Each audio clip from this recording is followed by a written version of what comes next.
السلام عليكم ورحمة الله وبركاته ladies and gentlemen، أهلا وسهلا بكم في أولى حلقات برنامج براحتنا. لأننا هنا، أنا وأنتم، إحنا هنا براحتنا. معاكم حازم عماد الدين، والنهاردة بقى أنا في أشد الانبساط أخيرا إن البودكاست دي طلعت للنور ووصلنا يا ماشي. لذلك حابب ان النهارده اول حاجه نتكلم عنها هي الانبساط والسعاده والفرفشه. لذلك انا جيت باطول واكبر دراسه عن السعاده والانبساط والفرفشه في التاريخ وفي العالم كله. بتقول ايه؟ جبتها لكم النهارده واقول لكم هي بتقول ايه. معموله من هارفارد يونيفرسيتي في كامبريدج، اكبر جامعه في العالم. بقالها اكتر من 90 سنه بتعمل الدراسة دي. تخيل تبقى أكتر من 90 سنة بتدرس حاجة، فاهم؟ ده حياة بني آدم كامل من أول ما اتولد لحد ما مات بيدرس حاجة. درسوا حياة أكتر من 2000 بني آدم. شافوا بقى 2000 بني آدم دولت حياتهم من أول ما اتولدوا لحد ما بقى عندهم 85 سنة. يعني تخيل هم كبروا، وخلي بالك مش هم بس، ده هم وولادهم وأحفادهم اللي هم ولاد ولادهم. فالناس دي كلها شافوهم وشافوا ايه الدنيا بتاعتهم. الألفان بني آدم دولت بأشكالهم وألوانهم وأعراقهم وكل حاجة. قالوا لك بقى ايه أكتر حاجات كانت بتبسطهم في حياتهم الطويلة العريضة دي. لما بيجي في دماغ البني آدم الانبساط تيجي حاجات معينة. ممكن يجي حاجات زي ايه؟ فكر كده لمدة ثانيتين. في ناس جا في دماغها القهوة، ممكن يجي الشوكولاتة، الأكل، الشرب، اي حاجه بتعلي الدوبامين من الحاجات اللي بتعمل السعاده للبني ادم. الحقيقه بقى ان الموضوع طلع غير كده خالص. ابسط مما نحن نتخيل بكتير والله. طلع في حاجتين اتنين بس.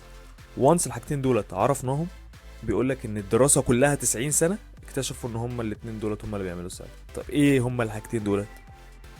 اول حاجه، وهي ماشي قشطه تتصدق، هي الصحه الجسديه، الفيزيكال هيلث بتاعك. يعني ايه يعني صحة جسدية؟ تكون بتشرب كويس، بتاكل كويس، وحركتك مقارنة بسنك تكون فعالة. يعني انت الفيزيكال اكتيفيتي بتاعتك او نشاطك الجسماني يكون مقارنة بسنك هو ده الصح بتاعك الطبيعي بتاعك انت المفروض تعمله، كبقى تمرين، كأي نوع من انواع الرياضة. ليه؟ لان هم لقوا ان الانسان من دولت لما بيبقى بصحته كده بيعرف بقى يعمل اي اكتيفيتيز هو نفسه يعملها، اي انشطه هو نفسه يعملها بيقدر ان هو يعملها بنفسه مرتاح، بيقدر يبسط نفسه بنفسه، فبالتالي ما بيحتاجش لمساعده حد. فلذلك ده يفكرنا بالمقوله الشهيره اللي عندنا، وطبعا طلع ليها حق 100% دلوقتي، اثبتت من هارفارد يونيفرسيتي ذات نفسها، هي ان الصحه تاج على رؤوس الاصحاء. فعلا والله. طيب تعالوا بقى نشوف ايه تاني حاجة، وهي تاني حاجة دي بالنسبة لي هي اللي كانت فعلا غريبة. يعني ايه؟ احنا دلوقتي في زمن السوشيال ميديا، وفي 2023 زمن كل حاجة بقت اونلاين وبقت الكترونيكس، وكلنا في الشاشات وفي الموبايلات وفي البلاتفورمز الكتيرة جدا اللي احنا مش عارفين نعدها دلوقتي. قالك بقى ان في ظل هذا العصر الحاجة رقم واحد اللي بتبسط البني آدم البشري اللي هو انت، اكتر حاجة هتبسطك، عارف هي ايه؟ هي اللمة الحلوة. ايه اللمة الحلوة؟ ايه يا حازم؟ يا حازم صلي على النبي. لان انا بسمع سيرة البشر يا عم يا عم ما تكلمش عليا المواجع يا عم. مبدئيا كده خلينا عشان نبقى بقى على بلاطة، بس لا نبقى صراحة. اي حاجة فيها بشر كاونت مي اوت، اعتبرني براها. انا ما بحبش ولا اشوف بشر ولا اتعامل مع بني ادمين ولا ناس، واصلا انا مستريح كده لوحدي. ليه البني ادم ما يبقاش خصايه اصلا؟ يعني ليه نحتاج ان احنا نتعامل مع بشر تانيين؟ تقوم انت تيجي تقول لي اكتر حاجه هتبسطني هي ان اتعامل مع بشر وتبقى عندي معاهم علاقه سويه؟ لا تروح انت اللي تتكلم سويه. ايه يا عم اللي انت بتقوله ده؟ انا معاك والله ان الموضوع صعب، وان احنا دلوقتي بقى عندنا كميه ايشوز ما بعدها ايشوز، عند يعني تراست ايشوز وكوميتمنت ايشوز وبطاطس، اي حاجه بقى فيها ايشوز عندنا وما بقتش تتحل من ساعه والله ما بقى اسمها ايشوز، ما بقتش تتحل. ولكن هي الدراسه اثبتت ان، خلينا ادي لك مثال. دلوقتي انت متضايق وزعلان، حلو، ومكتئب، بعد الشر طبعا. في هذا الوقت اللي انت مكتئب فيه انت مش لاقي حد تتكلم معاه.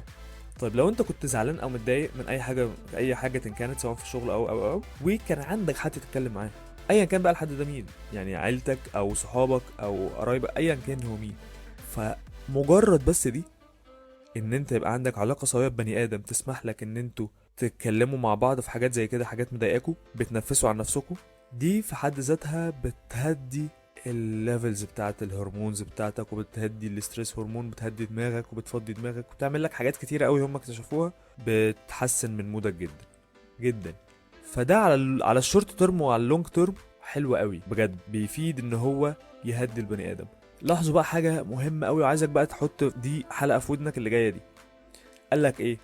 قارنوا السوشيال ويل بينج او الصحه العامه الاجتماعيه مع ناس عندها يعني علاقات سويه بس عاديه، وناس تانية بقى حققت اتشيفمنتس في شغلها جامده جدا ولكن ما عندهاش سوشيال ويل بينج، مبديه شغلها واتشيفمنتس بتاعتها وحاجاتها على الناس اللي حواليها.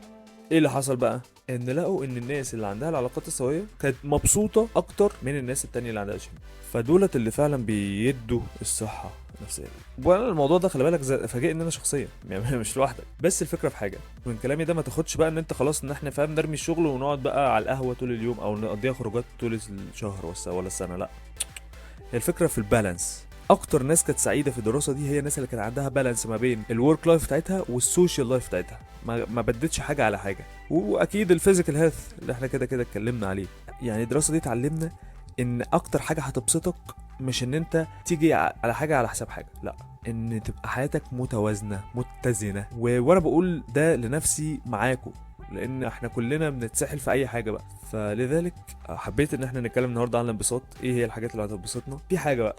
طب انا ازاي اصلا في ظل كل اللي انا قلته ده، الحاجات التوكسيك اللي احنا في حياتنا دي، يبقى عندنا اصلا healthy relationships ويبقى عندنا social well being؟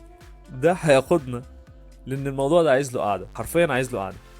لو انتوا عايزين تعرفوا وانت عايز تعرف وانت عايز تعرفي ازاي يبقى عندك social well being، قول لي بس يعني that's as easy as it is. قول لي ان عايز ان انت الحلقه اللي جايه على طول تبقى عن السوشيال ويل بينج، وخلاص قشطه، هريسيرش الموضوع واجي اقول لك ازاي نقدر نعمل الموضوع ده.